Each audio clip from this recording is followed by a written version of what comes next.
This video is part of the lecture The Spirit of Gaia by Mellon Thomas Benedict, who died of brain cancer in 1982 and returned an hour and a half later to life on this planet Earth with the memories of one of the most studied near-death experiences.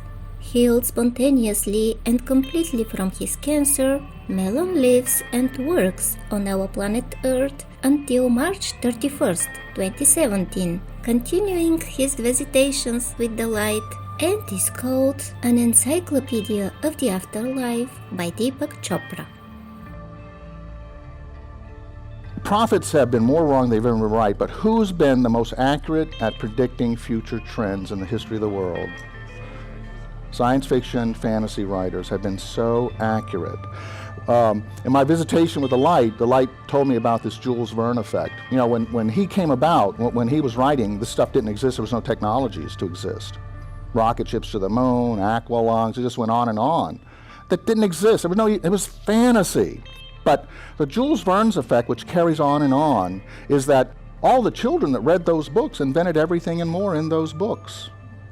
Thought forming, and as communications have gotten better and better, we need to watch this thought forming because it's evolving.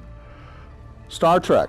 I wasn't that big a Star Trek effect till after my near death. I was not a, forgive me for saying it, Mr. Shatner, but I'm a new next generation Picard guy. But Star Trek has predicted so many technologies, there's so many books written on it, and so many scientists will tell you now that as a child they got the idea to become a scientist and invent these things on Star Trek.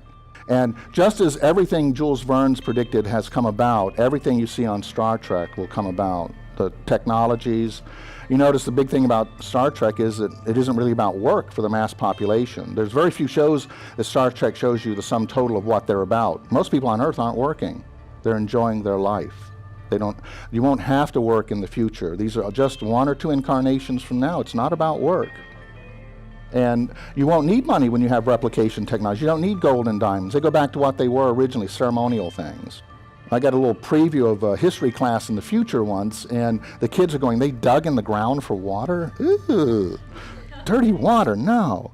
The elements are limitless, and any kind of water you want. Now we're getting machines that can pull water right out of the air, right? It's fascinating. So everything, I expect to see everything, and a lot of it's already here. We can teleport molecules from many, many miles now. Did you know that? Teleport them from one place to the other. Molecules, it's the beginning of this. Replication technologies. Replication technologies end any kind of food crisis, you know? And those technologies are on the planet now. And the basic forms are in separate pieces. The dynamic spatial construction, there's 3D lithography, which could do food in the future. All of this is happening now. It's here, and it's evolving right now and very rapidly. And we need to continue we should never let our government take money out of education. And teachers should be honored and paid very, very well. Very, very well, you know? Yeah. Let's face it, we treat teachers pretty bad in this country. And the education system is fairly poor, especially historically. So many Americans, every time they hear something, think the sky's falling, but you just, check it out. How many times has this happened before? The Star Trek thing is the Jules Verne's effect for the planet today, the light told me. And check it out, at any given moment, Star Trek is being played somewhere on planet Earth. There's even people in jungles with satellite systems watching it right now, affecting the children. And I encourage people to realize that is going on. It's called over-the-horizon technologies, things that no one predicted. You know, no one predicted the internet. No one predicted television. No one predicted some of the greatest things that have ever happened. Were not predicted by anybody. They just showed up one day, over the horizon, just around the corner. That is our pattern. Don't think we're ever going to run out of things or ideas. Our pattern is that something always shows up to solve the problem, because we've had many, many problems in history. Something shows up to correct it. And there is no shortage in the world. There's only problems of ethical logistics. Because we can get planes of bullets and trucks of bullets anywhere in the world. Why can't those planes and trucks get food anywhere in the world? And there's more food than we know what to do with. We know that, you see? I'll keep bringing this up, self-initiation is the key to it. I'll keep bringing that up. Any of you worried about the future? And the media plays this up. One person can do a tweet and they'll make it into a world crisis. One person tweeting, one twit,